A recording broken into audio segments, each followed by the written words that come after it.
नमस्कार दोस्तों, a very good morning. बहुत बहुत स्वागत है आपका आज की ताजा खबर में। नए हफ्ते की शुरुआत आज के वीडियो से हम करने जा रहे हैं। तो चलिए शुरू करते हैं। सीधा बात करते हैं हम इंडियन इकोनॉमी के बारे में। तो इंडियन इकोनॉमी से रिलेटेड सबसे पहली न्यूज है about foreign portfolio investors in the Indian market. तो इंडिया के इक्विटी मार्केट्स में फॉरेन पोर्टफोलियो इन्वेस्टर्स ने अब तक इस मंथ में यानी जून के महीने में अराउंड 12,170 करोड़ का इन्फ्यूजन किया है। एंड द बैकिंग जिसके बलबूते पर ये इन्फ्यूजन आया है दैट सीम्स टू बी कि कुछ होप्स है कि पॉलिसी रिफॉर्म्स जो है वो कंटिन्यू होंगे एंड इकोनॉमिक ग्रोथ जो है वो आगे भी अच्छी दिखेगी with the new term of this current government. तो एक कमबैक ऑफ सॉर्ट्स हुआ है ऑफ एफपीआई इन्वेस्टर्स बिकॉज पिछले महीने में because of uncertainty about the election results काफी सारे काफी सारा सेलिंग यहाँ पर एफपीआई के द्वारा हुआ था। लेकिन वो अब थोड़ा सा कमबैक इस महीने में हमें देखने को मिल रहा है। अराउंड 26,000 करोड़ लगभग इक्विटी जो है वो सेलिंग की थी एफपीआई ने in the month of May because of the poll rated uncertainty. उससे पहले अगर हम अप्रैल मंथ की भी बात करें तो वहां पर भी अराउंड 8,700 करोड़ का सेलिंग एफपीआई ने ऑन अ नेट बेसिस उस महीने में किया था। तो ये महीने में फाइनली थोड़े से इन्फ्लोस यहाँ पर नजर आए हैं।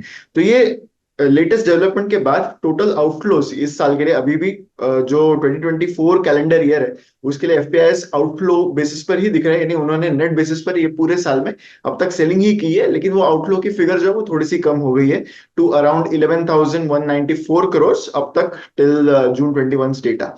तो चाहे इलेक्शन के रिजल्ट्स एक काइंड ऑफ सरप्राइज थे for all types of investors, but still एक मैंडेट मिला है, वीकर देन एक्सपेक्टेड मैंडेट है।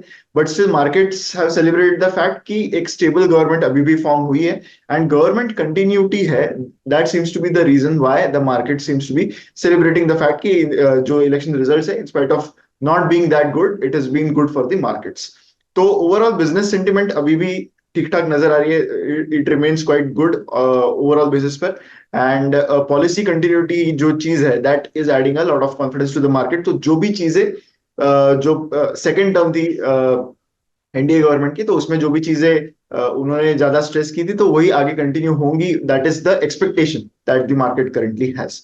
तो इसके साथ ही एक और रीजन कुछ एक्सपर्ट्स ने कहा है कि FPIs are investing a lot of money in Indian markets क्योंकि उनको और इमर्जिंग मार्केट्स में ऑप्शंस करंटली नजर नहीं आ रहे। जनरली चाइनीज इकोनॉमी एक ऐसी इकोनॉमी रही है जहां पर हमेशा से एफपीआईज हैव बीन क्वाइट एग्रेसिव, लेकिन करंटली उनकी इकोनॉमी एक डिसलरेटिंग मोड पर है, यानी वो गिरती जा रही है currently. 12% decline in copper prices से वो क्लियर हो रहा है। कॉपर की डिमांड कम हो गई है, मतलब सारे जो उनका जो रियल एस्टेट बेस्ड है या फिर बाकी कंस्ट्रक्शन एक्टिविटी है वो इतनी कम हो रही है कि कॉपर के प्राइसेस भी चाइना में काफी तेजी से गिरते हुए नजर आ रहे हैं। एफपीएस हालांकि इन्फ्लोज आए हैं इंडियन मार्केट्स में, पर द पेक्युलर थिंग इज कि उनके जो भी इन्फ्लोज है या फिर उनका जो भी इन्वेस्टमेंट इस महीने में देखा गया वो काफी कॉन्सेंट्रेटेड है at few sectors and they are not हर एक सेक्टर में वो बहुत सारा इन्फ्लोज करंटली इंडियन मार्केट्स में नहीं दे रहे। सो ओवरऑल जो अर्ली ट्रेंड्स दिख रहे हैं उसमें buying mainly financial services, telecom, reality में देखी गई है, जबकि सेलिंग जो है वो FMCG, IT, metals, oil and gas जैसे सेक्टर्स में ज्यादा सेलिंग नजर आई है एफपीआई की ओर से। उदय कोटक जी ने कहा है कि इंक्रीज्ड सप्लाई ऑफ इक्विटी जो है वो मार्केट के लिए बहुत इंपॉर्टेंट है, इंडियन मार्केट्स के लिए। अगर इंडियन मार्केट्स को एक अनप्रेसिडेंटेड ग्रोथ पर जाना है आगे तो that is going to be key, ऐसा उन्होंने एक ट्वीट में ओवर द वीकेंड यहाँ पर कहा था। करंटली जो इक्विटी बेंचमार्क्स है इंडिया के वो काफी एक बहुत बड़े ड्रीम रन पर है, ऐसे उन्होंने यहाँ पर कहा है। And they have scaled record highs session after session. तो करंटली जो डिमांड और सप्लाई का जो इकोनॉमिक्स है वो यही डिक्टेट करता है कि सप्लाई साइड से इक्विटीज में इन्वेस्ट करने के एवेन्यूज आगे और बढ़ने चाहिए। That is very important for the overall growth of the investing economy, ऐसा उन्होंने यहाँ पर कहा है। it is currently a time to supply to increase supply of equity. This is what he exactly said in this tweet. And growth of listed companies, secondary sale in low floating stock companies, private or public sector, ये सारी चीजें बढ़नी चाहिए. That is what he means to say by his comments. His comments have come at a time जहां पर 33 companies currently है which have raised around 27,000 crores in IPOs so far in 2024. And काफी सारे कंपनीज, काफी major companies भी हाल ही में recently they are filed for their IPOs. And कुछ आने वाले हफ्तों में, कुछ आने वाले महीनों में काफी बड़े कंपनीज भी आईपीओज यहाँ पर करने वाले। So it comes at a time where what he is trying to say, वो चीजें अभी थोड़ी बहुत होती हुई नजर आ रही है। सीआईआई के रिपोर्ट के हिसाब से, यानी कॉन्फेडरेशन ऑफ इंडियन इंडस्ट्री के एक रिपोर्ट के हिसाब से, इंडिया की जो इलेक्ट्रॉनिक्स प्रोडक्शन है that is going to go from $102 billion to $500 billion by the year 2030। So manufacturing sector की बात है, एंड काफी बड़ा बूस्ट इस सेक्टर को पिछले 1-2 साल में मिला है। तो उसी पर रीइटरेट करते हुए सीआईआई ने कहा है कि जो मैन्युफैक्चरिंग हब्स इंडिया बनते जा रहा है for electronic components and sub assemblies, यहाँ पर ग्रोथ की स्केल काफी ज्यादा नजर आ रही है। उनके इस रिपोर्ट के हिसाब से demand for components and sub assemblies 2023 में, विच इज अ सब which is like a sub section of the entire electronics demand, तो वो $45.5 बिलियन था। And that is expected to support the $102 billion of electronic production. तो ये जो $45.5 billion का जो डिमांड दिखा है, that could reach up to $240 billion by 2030। So almost 5 times जो स्केल है वो यहाँ पर हो सकती है in even things like sub assemblies. तो priority components and sub assemblies जो है उसमें that includes PCBs, and they are expected to grow at a robust CAGR of around 30% by the year 2030। 5 priority components भी उन्होंने identify किए हैं यहाँ पर, जो सब असेंबलीज ऑफ बैटरीज में होंगे, कैमरा मॉड्यूल्स में होंगे, मैकेनिकल्स, डिस्प्ले एंड पीसीबीज में होंगे। तो ये हाई प्रायोरिटी रहेगा for India, and they cumulatively account for around 43% of the cumulative demand जो 2022 तक आई। रिपोर्ट के हिसाब से कुछ मैन्युफैक्चरिंग रिलेटेड कॉस्ट डिसेबिलिटीज, यानी इंडिया किन चीजों में डिसएडवांटेज्ड है कंपेयर टू अदर कंट्रीज, उसके बारे में भी उन्होंने काफी डिटेल में बताया। India as an economy is competing in manufacturing of electronic components with countries like China, Vietnam and Mexico, and lack of big domestic manufacturing cooperations जो इंडिया में नहीं है compared to other countries। तो वो एक major challenge रहेगा यहाँ पर।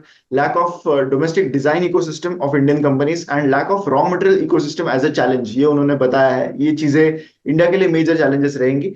One of the key advices, वैसे तो काफी एडवाइसेस उन्होंने बताया है इंडियन गवर्नमेंट के लिए कि ये जो सेगमेंट है वो कैसे इंप्रूव किया जा सकता है, लेकिन जो भी एडवाइसेस मैंने देखे उसमें से जो एक इंपॉर्टेंट एडवाइस उन्होंने ये कहीं बताई है यहाँ पर, दैट इज कि India needs to aggressively pursue FTA, यानी फॉरेन ट्रेड अग्रीमेंट्स जो है, they need to pursue it aggressively with the European Union, UK and GCC countries and emerging economies of Africa as well. इससे India की export opportunity काफी बड़ी हो सकती है, एंड जो भी मैन्युफैक्चरिंग इंडिया में इलेक्ट्रॉनिक्स का होगा उसके लिए एक बहुत बड़ा मार्केट क्रिएट हो सकता है if India manages to do FTAs with some of the major nations, जहां पर एक्सपोर्ट मार्केट इंडिया इफेक्टिवली आगे बढ़ा सकती है। The next news, now we are moving out to the stock wise updates, जहां पर सबसे पहली news, now this actually developing story, this not been confirmed yet, but SEBI is suspecting कि front running currently हो रहा है in Quant mutual Fund. Sandeep Tandon own Quant mutual Fund जो है उसमें फ्रंट रनिंग के कुछ these are unconfirmed reports, Moneycontrol ने इस पर रिपोर्टिंग किया है। एंड सेबी ने कुछ सर्च एंड सीजर ऑपरेशंस किए हैं in the units of Quant mutual fund which are located in two of their locations, that is Mumbai and Hyderabad. And this is currently, like I said, this is a developing news. आज शायद इस पर ज्यादा clarity हमें आज एक बार चीजें जब स्ट्रीमलाइन होंगी तब हमें शायद मिलेंगी, लेकिन फ्राइडे को ये एक अनकंफर्म न्यूज है कि कुछ Quant dealers and persons which are connected with the case, उनको क्वेश्चन कर दिया गया था।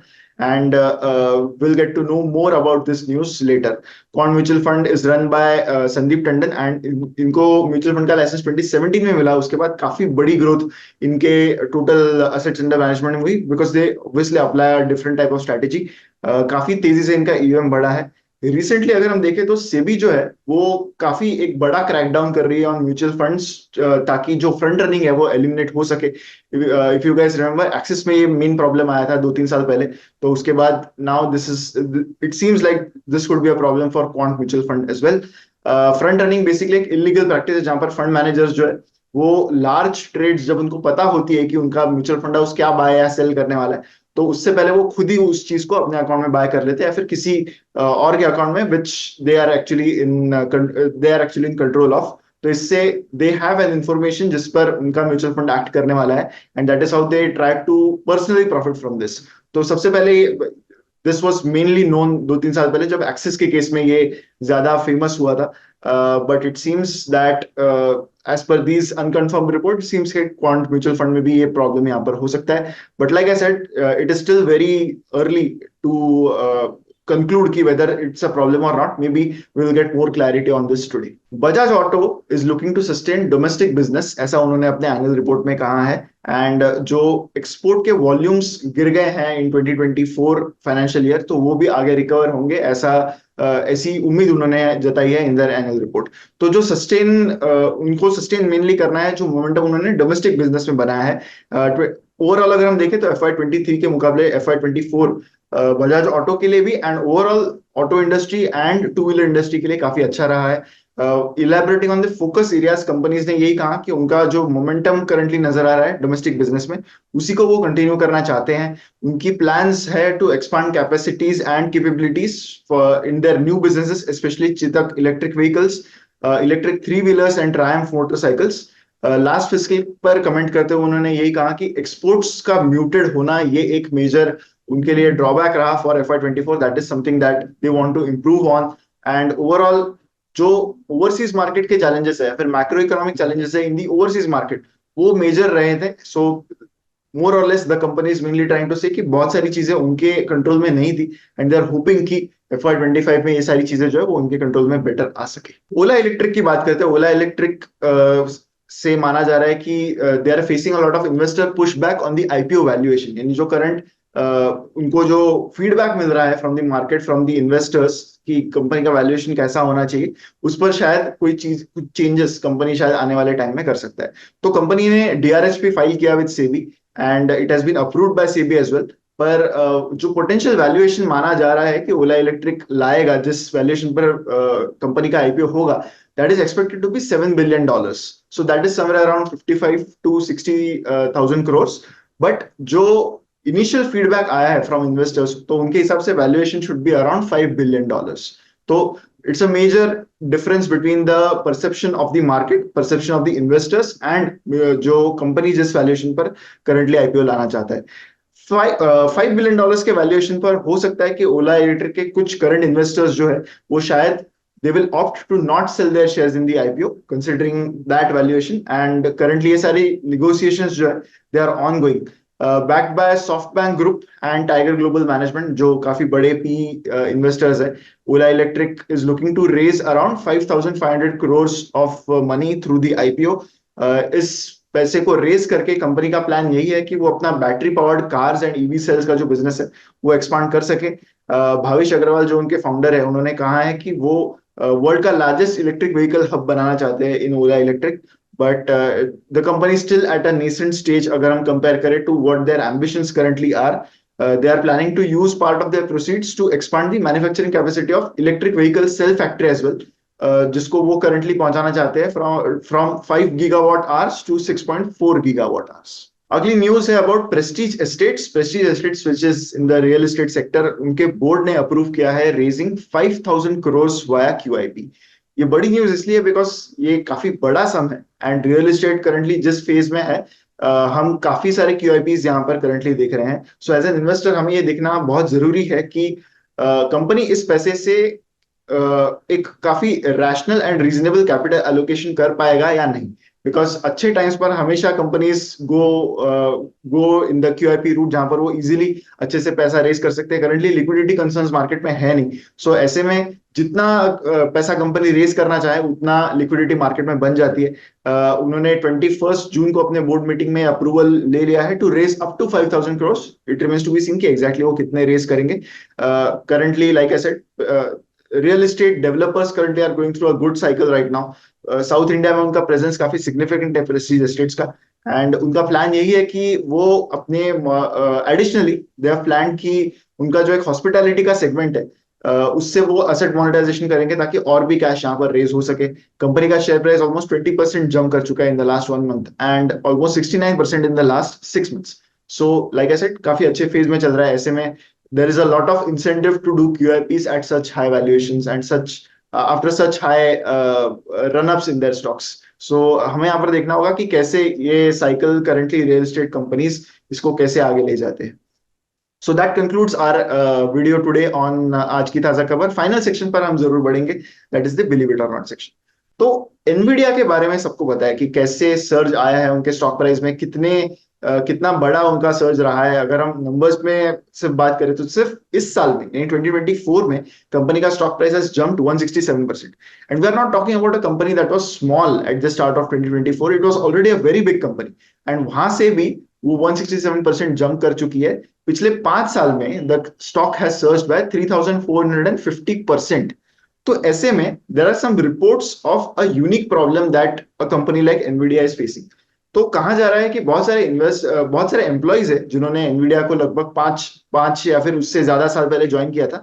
And because of their stock options, RSU जिसे कहते हैं, रिस्ट्रिक्टेड स्टॉक यूनिट्स, तो उस वजह से they are already millionaires, they are a lot of them are multi-millionaires and they are thinking of retirement or semi retirement already। तो ऐसे में कंपनी के लिए प्रॉब्लम यह है कि एक इंपॉर्टेंट ह्यूमन रिसोर्स, और सॉफ्टवेयर में जो कंपनी है उनके लिए ह्यूमन रिसोर्स सबसे इंपॉर्टेंट चीज है। तो the problem that they are facing is कि बहुत सारे जो एम्प्लॉइज हैं उनके, they are already very rich now and there is not much incentive for them to keep working now for the company. And obviously senior incentive होने के बाद वो कंपनी के लिए और भी इंपॉर्टेंट एसेट है। So this is a unique problem that a company like Nvidia is currently facing. अगर हम फिगर्स देखें तो वैसे बहुत सारे एम्प्लॉइज हैं जिन्होंने एनवीडिया को 5 या उससे ज्यादा साल पहले ज्वाइन किया था। एंड एक्चुअली ये problem has already caught the eye of their CEO Jensen Huang, and उन्होंने यही कहा है कि he is constantly reiterating to their employees कि in spite of being flush with cash right now, he has told their employees कि अभी भी आप काम पर ही ज्यादा ध्यान दें। लेकिन जो कंसर्न है वो अभी भी यही है कि फाइनेंशियली कंफर्टेबल होने के बाद एनवीडिया के एम्प्लॉयज उतने मोटिवेटेड होंगे क्या to work as hard as they used to earlier, that remains a question mark.